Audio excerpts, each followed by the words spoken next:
Good morning सगळ्यांना। आता आपण एसएसटी या विषयावर अध्यापन शास्त्र कसं विचारायला जातं, कारण पूर्वी काय होतं, कंटेनवर आधारित तुम्हाला प्रश्न यायचे, पण आता तसं न करता तुम्हाला अध्यापन शास्त्रावर प्रश्न विचारले जातात आणि तुम्ही कंटेन समजून घेतल्या नसल्यामुळे हे प्रश्न पण अवघड वाटतात।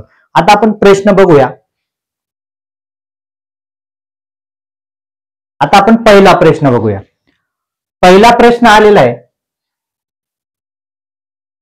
एक धारणा की विज्ञान के लिए एक तकनीकी दिमाग, म्हणजे काय, एक धारणा की विज्ञान के लिए एक तकनीकी दिमाग की आवश्यकता होती है। बघा, तकनीकी दिमाग की आवश्यकता होती है और लड़कियों तथा महिला तकनीकी चीजों से निपटने में सक्षम नहीं होती। म्हणजे बघा काय म्हटलेले प्रश्न का विज्ञान जो विषय आहे तो शिकण्यासाठी तकनीकी दिमागाची आवश्यकता असते, पण महिला किंवा लडक्या यांच्यामध्ये ते निपटणे म्हणजे तकनीकी दिमाग नाहीये। म्हणजे असं काय होतं, आपण पेपर 1 मध्ये पण मोठ्या प्रमाणात असे प्रश्न घेतले का ज्या वेळा एखाद्या लिंगाला तुम्ही काहीतरी लावून देतात, म्हणजे काय इथे लावून दिलेलं काय, महिलांना काय करायचं, तकनीकी दिमाग नाही बा विज्ञान विषयामध्ये, याला सरळ रूढीवाद म्हटलं जातं। काय म्हटलं जातं?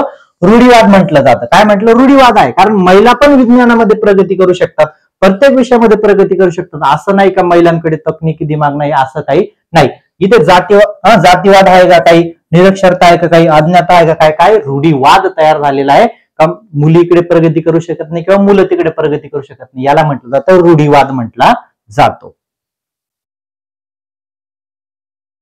प्रश्न दुसरा बघा, इथे अध्यापन शास्त्र म्हणजे तुम्ही टॉपिक किती काळजीपूर्वक अभ्यासले त्याच्यावर पण असतं। प्रश्न दुसरा काय म्हणतोय बघा, छात्रों के लिए सामाजिक विज्ञान पाठ्यक्रम की गतिविधियों को और अधिक आकर्षक बनाया जा सकता है। म्हणजे काय, विद्यार्थ्यांसाठी काय करा, तुम्ही सामाजिक विज्ञान पाठ्यक्रम गतिविध्या अधिक आकर्षक बनवायचे आहेत, त्यासाठी काय करणार, तुम्ही आकर्षक बनवण्यासाठी काय करणार।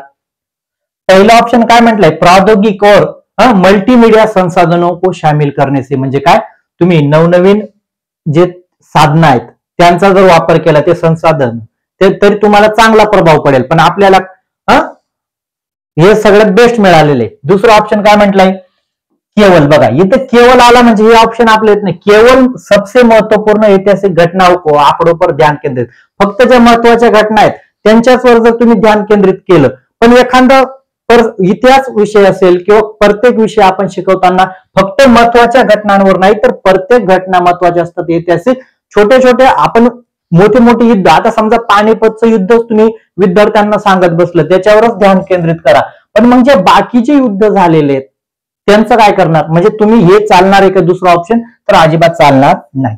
तिसरा ऑप्शन काय म्हटलंय, तथ्य और आंकड़ों को याद करना, बघा याद करून चालेल का, पाठांतर करून चालेल का, तर अजिबात नाही। विद्यार्थ्यांना आकर्षण पण वाटलं पाहिजे, विद्यार्थी स्वतःहून शिकले पाहिजे, म्हणजे तिसरा ऑप्शन पण योग्य नाहीये। आणि चौथा ऑप्शन मध्ये व्याख्यान पक्ष के, बघा प्रश्न समजून घ्या, काहींनी हे उत्तर दिलेलं होतं, व्याख्यान के पक्ष में आलोचनात्मक सोच और चर्चा को कम करके, म्हणजे काय, व्याख्यानचा पक्ष आहे आणि त्याच्यामध्ये काय कमी करायचं, आलोचनात्मक चिंतन। जर तुम्ही आलोचनात्मक चिंतनच कमी करून टाकलं तर उपयोग आहे का, हे जर इकडे जर राहिलं असतं आलोचनात्मक चिंतन में व्याख्यान को कम करके, तर चांगलं राहिलं असतं, पण इथे काय म्हटलंय, व्याख्यान के पक्ष में आलोचनात्मक चिंतन। जर विद्यार्थी आलोचनात्मक चिंतन करत नाही, विद्यार्थ्यांना खरं आणि खोटं याच्यामधील भेदच कळत नाही, तर तुम्ही किती व्याख्यान दिला काही उपयोगाचं आहे का, तर अजिबात उपयोगाचं नाहीये। म्हणजे चौथा ऑप्शन पण तुमचं चुकीचं आहे, एक ऑप्शन सगळ्यात बेस्ट आहे। त्याच्यानंतर प्रश्न, आता काय पूर्वीसारखे प्रश्न येत नाही, पूर्वी कसं होतं, एक प्रश्न त्याच्या खाली 4 ऑप्शन, आता ऑप्शन मध्ये ऑप्शन येतात। विद्यार्थी कोणते पास होतात, जे खरंच अभ्यासू आहेत, ज्यांना अध्यापन शास्त्र कळतं असेच विद्यार्थी पास होतात। प्रश्न तिसरा, आता याच्यामध्ये असा गोंधळ होऊन जातो मुलांचा, बघा सामाजिक विज्ञान में समालोचनात्मक सोच महत्वपूर्ण आहे। आता जर ज्या विद्यार्थ्याला समालोचनात्मक चिंतन माहित असेल ना, तोच विद्यार्थी याचं उत्तर देऊ शकतो। मग पूर्वी कसं होतं, मी कधी एकच दिवस अभ्यास केलेला आहे आणि मी पास झालो, आता असं होणारच नाही। पहिलं का, आता समालोचनात्मक चिंतन ज्याला माहित असेल तो बरोबर उत्तर काढतो। आता आपण जाऊया, पहिला ऑप्शन काय म्हटलंय, समालोचनात्मक को महत्वपूर्ण है, काय, ये छात्रों को परीक्षा में पास करने में मदद कर। आता समालोचनात्मक चिंतनाचा जो उद्देश आहे फक्त परीक्षेमध्ये पास करणं नापास करणं हा आहे का, अजिबात नाही। म्हणजे ए ऑप्शन तर चुकीचं दिलेलं आहे। सी ऑप्शन बघा, किंवा आपण बी कडे जाऊया, ये छात्रों को सही उत्तर का अनुमान लगाने. आता समालोचनात्मक चिंतन म्हणजे फक्त उत्तर कोणतं याचा अनुमान लावणं नाही, तर ती घटना परखडपणे आपण म्हणतो ना, एक तथ्यात्मक असतं ना, त्याला आपण समजून घेणं महत्वाचं आहे. फक्त उत्तराचा अनुमान लावणं एवढा उद्देश नसतो. समालोचनात्मक चिंतनाचा उद्देश काय असतो, तर ती बाब संपूर्णपणे समजून घेणे हे असतं. पण इथे काय असतं, बी फक्त काय म्हटलंय, उत्तर का अनुमान. फक्त जर अनुमान लावला तर चालेल का? त्याच्यानंतर सी ऑप्शन काय म्हटलंय, ये छात्रों को अधिक आसानी से जानकारी याद करना. बघा, जानकारी याद करना हे समालोचनात्मक चिंतनचं कधीच उद्देश नाहीये. त्याच्यानंतर डी ऑप्शन काय म्हटलंय, ये छात्रों को उच्च स्तरीय सोच के लिए तयार करते. म्हणजे काय, विद्यार्थ्यांचे वैचारिक कौशल्य समालोचनात्मक चिंतन वाढतं यासाठी हे फायदेशीर आहे.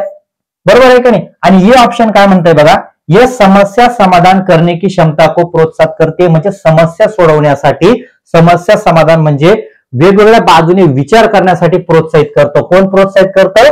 समालोचनात्मक चिंतन प्रोत्साहित करतं. म्हणजे बघा, आपल्याला सगळ्यात बेस्ट कोणते ऑप्शन मिळालेले आहेत?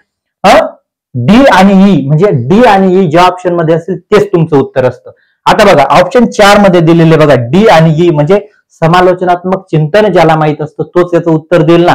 नाहीतर सर मी फक्त वाचलेलं होतं असं नाही, समजून किती घेतलेले समालोचनात्मक चिंतन तोच विद्यार्थी याचं उत्तर देऊ शकतो. त्याच्यानंतर प्रश्न 4 काय म्हणतोय बघा, सामाजिक विज्ञान कक्षा में शिक्षण द्वंद्वात्मक. म्हणजे आपण काय म्हणतो, द्वंद्वात्मक चर्चा झाली पाहिजे, एकत्र झालं पाहिजे, सहकर्मी झाले पाहिजे. उपागम का प्रयोग से क्या तात्पर्य. म्हणजे काय, विद्यार्थ्यांना एकत्र करण्याचं काय तात्पर्य असतं, काय तात्पर्य आहे? पहिलं ऑप्शन काय म्हटलंय, ज्ञान के विकास की मुख्य विधि के रूप में विद्यार्थी और शिक्षक के बीच वार्तालाप का प्रयोग करना. बघा, द्वंद्वात्मक म्हणजे काय, विद्यार्थी आणि शिक्षक यांच्यामध्ये चर्चा झाली पाहिजे, त्याला आपण सहकर्मी पण म्हणतो बघा. म्हणजे काय, सहयोगी शिक्षण पण म्हणतो. हे सगळ्यात बेस्ट आहे. कारण काय, उपागम का प्रयोग से क्या तात्पर्य, काय तात्पर्य काय आहे का, विद्यार्थी और शिक्षक में वार्तालाप का प्रयोग म्हणजे एकमेकांमध्ये चर्चा झाली पाहिजे. एक ऑप्शन सगळ्यात बेस्ट दिलेले आहे. दूसरा ऑप्शन, विद्यार्थियों में रुचि उत्पन्न करने हेतु कक्षा में ड्रामे का प्रयोग करना. हे त्याचा उद्देश नाहीये, हे तात्पर्य नाहीये.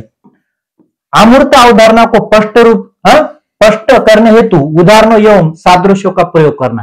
हे पण आहे का? मी तुम्हाला सांगितलं काय, विद्यार्थ्यांमध्ये चर्चा झाली पाहिजे, सगळ्यात महत्वाचं संवाद झाला पाहिजे, हे तात्पर्य आहे. आणि चौथा ऑप्शन काय म्हटलंय, विद्यार्थियों की भूगोल की समझ को समृद्ध बनाने हेतु मानचित्र. आता सगळ्यात महत्वाचा उद्देश काय, ज्याला हे माहित असेल तोच उत्तर देऊ शकतो ना. म्हणजे एक ऑप्शन काय, याचा तात्पर्य काय, उद्देश काय आहे, तर विद्यार्थी आणि शिक्षक याच्यामध्ये काय झाला पाहिजे, वार्तालाप झाला पाहिजे, संवाद झाला पाहिजे. कारण याच्याने विद्यार्थी चांगलं शिकतात ना. जर फक्त शिक्षक बोलतच असेल आणि विद्यार्थी काहीच प्रश्न विचारत नाही, काही उपयोगाचं आहे का? म्हणजे काय याचं तात्पर्य हे तुम्हाला माहित पाहिजे. प्रश्न 5 जेवढं काळजीपूर्वक समजून घेणार तेवढाच फायदा होणार आहे.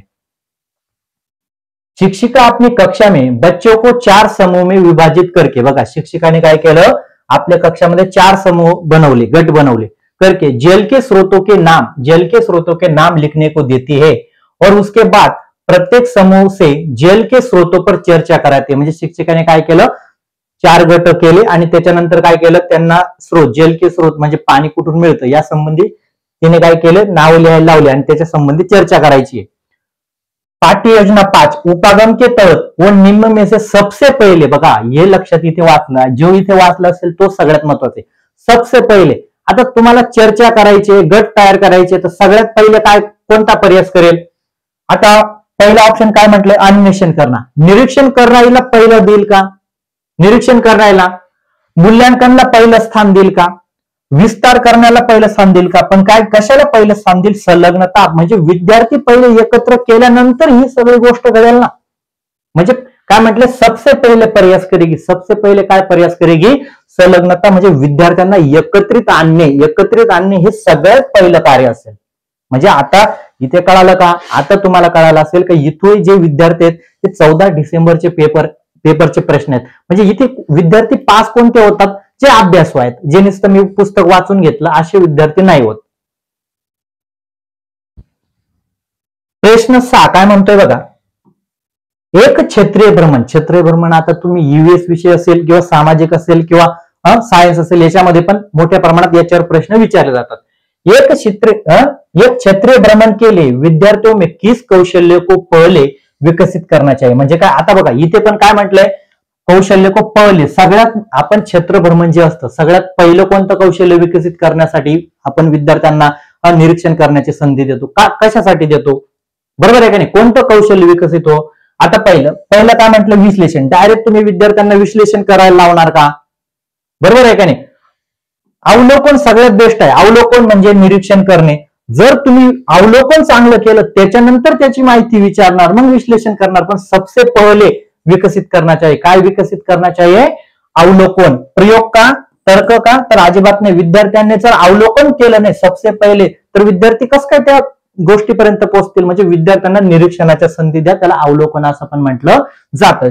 क्षेत्र भ्रमणसाठी हे सगळ्यात बेस्ट आहे. याच्याने आपण सुरुवात होतो. विद्यार्थ्यांना सगळ्यात मोठ्या संधी मिळतात, अवलोकन करणे, निरीक्षण करणे. प्रश्न 7 बघा, असे प्रश्न आले का गोंधळून जातात. प्रश्न 7, शिक्षक द्वारा सामाजिक विज्ञान के प्रश्न पत्र में 60% भार खुली राय वाले. खुली राय वाले म्हणजे आपण त्यांना ओपन एंडेड म्हणतो बघा. तुमचे मत मांडा असे प्रश्न राय वाले प्रश्न को दिया गया है. आता का बरं दिले असतात का विद्यार्थ्यांना तुमचे विचार मांडण्यासाठी. कोणते अपसारी प्रश्न म्हणतात ना, विवेचनात्मक, खुले अंत वाले का दिलेले असतात, या संबंधी आलेला प्रश्न आहे. इस नीति के माध्यम से शिक्षक छात्रों को किस कौशल्य को जांचना चाहता है. म्हणजे सामाजिक विज्ञानामध्ये जे अपसारी प्रश्न दिलेले असतात, खुले अंतवाले म्हणतात, त्याला विवेचनात्मक म्हणतात, का दिले असतात या संबंधी आलेला प्रश्न आहे. हे ऑप्शन काय म्हटलं, लेखन कौशल्य. आता लेखन कौशल्यासाठी कधी आपण अपसारी प्रश्न विचारतो का, विद्यार्थ्यांचं लेखन कौशल्य वाढावं. आंतवैयक्तिक कौशल्य म्हणजे तुझ्या भावना स्वतःबद्दल, यासाठी वापरत नाही ना आपण. खुले अंतवाले काय असतं, विद्यार्थ्यांनी वेगवेगळ्या प्रकारे त्यांनी त्यांचं मत मांडलं पाहिजे, स्वतःबद्दल माहितीसाठी नाही. वेगवेगळ्या गोष्टी, एखादी समस्या आहे त्या वेगवेगळ्या बाजूने तिचा विचार केला पाहिजे. त्याच्यानंतर सी ऑप्शन सगळ्यात बेस्ट आहे बघा, तार्किक चिंतन व सृजनात्मक कौशल्य. विद्यार्थ्यांचं तार्किक चिंतन विद्यार्थ्यांना करता आलं पाहिजे, यासाठी खुले अंतवाले असतात. आणि अनुप्रयोगात्मक एवं प्रस्तुती म्हणजे काय, तुम्ही जे ज्ञान घेतलेले त्या ज्ञानाचा उपयोग तुम्ही वेगवेगळ्या परिस्थितीमध्ये कसा करतात, यासाठी खुले अंतवाले प्रश्न तुम्हाला वापरले जातात. म्हणजे सी आणि डी ज्या ऑप्शन मध्ये ते तुमचं उत्तर आहे बघा. ऑप्शन 2 मध्ये सी आणि डी या प्रकारे तुम्हाला जावं लागतं. म्हणजे नक्की कोणतं कुठे येणार नाही हे तुम्हाला माहित पाहिजे.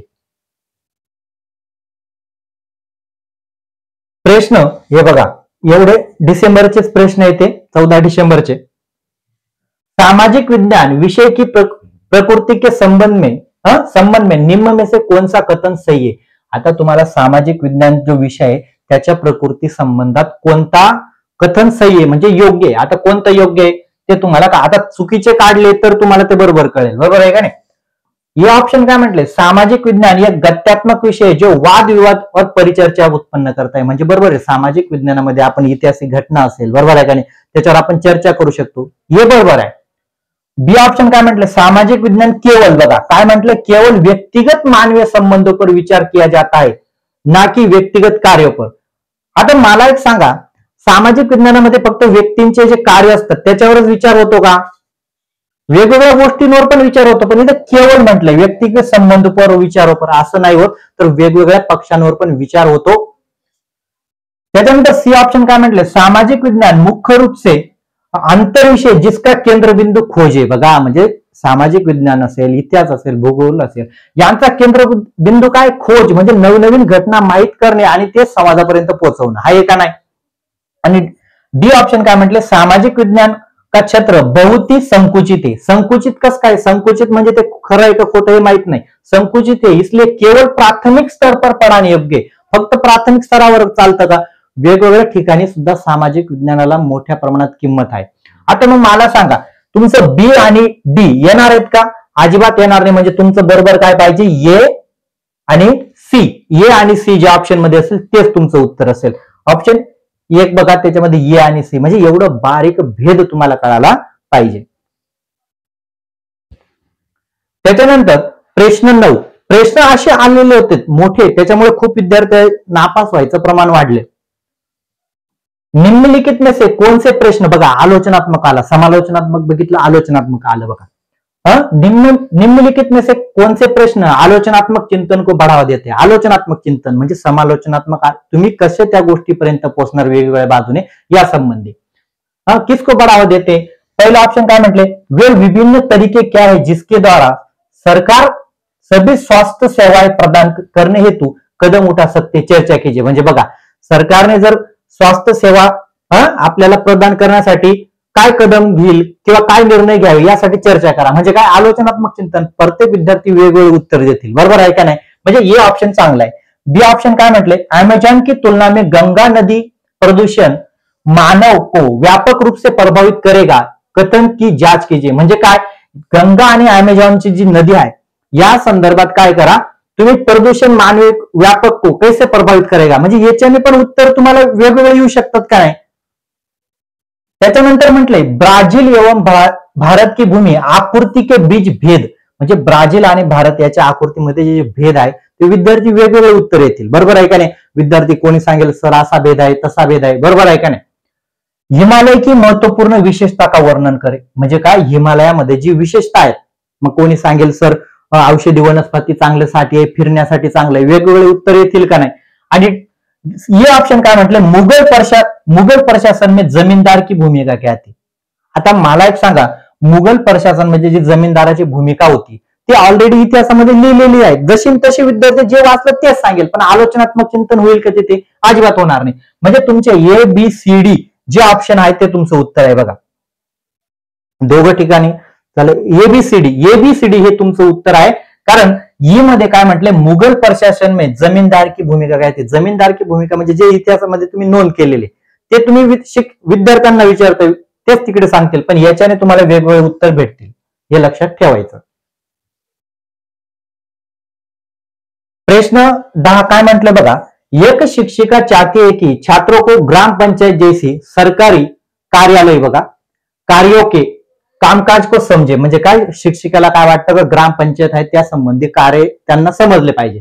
निम्नलिखित में से कौन सा आकडे संग्रह का स्रोत प्रत्यक्ष और प्रामाणिक जानकारी प्रदान करेगा, म्हणजे शिक्षिकेला काय वाटतंय का विद्यार्थ्यांना ग्रामपंचायती संबंधी माहिती मिळवली पाहिजे, त्यांना समजली पाहिजे ग्रामपंचायतीचं कामकाज काय. आता काय करणार, अखबार लेखन सगळ्यात प्रभावी आहे का, अध्ययन यात्रा, जीवनी, पाठ्यपुस्तक. आता जर सगळ्यात महत्वाचं म्हणजे अध्ययन यात्रा म्हणजे समजून घ्या, अध्ययन यात्रामध्ये काय असतं, प्रत्यक्ष तुम्ही त्या ग्रामपंचायत घेऊन जाणार आणि विद्यार्थ्यांना कामकाज काय जातं याचं दर्शन देणार, म्हणजे ती माहिती घेणार. सगळ्यात बेस्ट आहे ना, हे वाचून चालेल का, जीवनी कोणाचं म्हणजे एखाद्याने लिहून दिलेले असे कामकाज चालतं ते पण नाही, पाठ्यपुस्तक पण. सगळ्यात महत्वाचं अध्ययन यात्रा म्हणजे काय, तुम्ही स्वतः विद्यार्थ्यांना त्या ठिकाणी घेऊन जाणार आणि विद्यार्थ्यांना ते कामकाज कसं चालतं हे दाखवणार, म्हणजे सगळ्यात बेस्ट ऑप्शन आहे का नाही. त्याच्यानंतर प्रश्न बघा, एवढे प्रश्न आलेले होते ना यावेळेस, कक्षा में शिक्षक द्वारा पूछे गए निम्न में से कौन से प्रश्न अन्वेषणात्मक और आलोचनात्मक श्रेणी में आते, म्हणजे काय परत आलोचनात्मक प्रश्न आलेला आहे. ये ऑप्शन काय म्हटलं, हिमालय के सबसे दक्षिण का भाग, हिमालय के सबसे दक्षिण भाग को क्या कहा जाता है, क्या कहा जाता है एकच नाव असेल, याच्याने होईल का आलोचनात्मक चिंतन. क्या सूर्य एक तारा आहे, क्यू, बघा क्यू लागल्यामुळे काय होईल तुम्हाला वेगवेगळे उत्तर येईल, म्हणजे आलोचनात्मक चिंतन नक्की होईल. उत्तरी मैदान में अधिक जनसंख्या निवास क्यों रहते, म्हणजे उत्तरेकडचे जे मैदान आहे तिकडे जास्त लोकसंख्या का असते, मग उदाहरणार्थ विद्यार्थी उत्तर देतील सर हवामान चांगलं आहे, साधन संपत्ती आहे, याच्यामुळे जातात, म्हणजे वेगवेगळे उत्तर येतील. आणि डी ऑप्शन काय म्हटलंय, पाक जल संधी किन दो देशों के बीच आहे, त्याचं पण उत्तर काय येईल, दो देश म्हणजे दोनच देशांचं नाव सांगतील. म्हणजे सगळ्यात महत्वाचं बी आणि सी जर तुम्ही ऑप्शन घेतले तर तुमच्या आलोचनात्मक चिंतनाला काय होईल, संधी मिळेल, म्हणजे बी आणि सी ऑप्शन 1 मध्ये आहे. आता हा शेवटचा प्रश्न आपण काळजीपूर्वक समजून घेऊ. दिए गए कथनों ए और आर को पढ़े और उपयुक्त विकल्प चुने. बघा, राजा राममोहन राय ने कलकत्ता में ब्राह्मो समाज के नाम की एक सुधारणावादी संघटन बनाया था, बरोबर आहे. आता हे सगळ्यांना माहिती आहे, बरोबर आहे का नाही, त्यांनी बनवलं होतं, ब्राह्मो समाजाची स्थापना केली होती. आणि आर काय म्हणताय, वह मानते थे कि समाज में परिवर्तन लाना है और अन्यायपूर्वक तौर तरीकों से छुटकारा पाना है. सगळ्यात महत्वाचं काय होतं का त्यांनी हे संघटन का स्थापन केलं होतं का मोठ्या प्रमाणात समाजावर अन्याय होत होता प्रथांच्या नावावर, हा अन्याय त्यांना थांबवायचा होता, त्या छुटकारा पाहण्याचा यासाठी हे स्थापन केलं होतं. बरोबर आहे का नाही? म्हणजे काय करतात, दोघं एकमेका संदर्भात बोलताय आणि दोघं खरं बोलताय, म्हणजे काय करतात ते एकमेकाची व्याख्या करतात. ये और आर दोनों सही है, ये आर की सही व्याख्या करताय. आता सगळ्यात महत्वाचं, तुम्ही टॉपिक वाचले असणार तर हे समजेल. आणि फक्त टॉपिक वाचलं नाही, पाठांतर, आता काहींना आलोचनात्मक चिंतन माहित नाही, अन्वेषण काय आहे, समालोचनात्मक काय, अपसारी माहित नाही, आणि माहित नसल्यामुळे काय होतात, विद्यार्थी नापास होतात. म्हणजे आलोचनात्मक चिंतनाचा उद्देश काय आहे, कोणता उद्देश त्याचा नाही, हे पण गोष्टी माहित पाहिजे. व्हिडिओ लाईक सगळ्यांनी करा आणि आपल्या विद्यार्थ्यांपर्यंत नक्कीच पोहोचवा.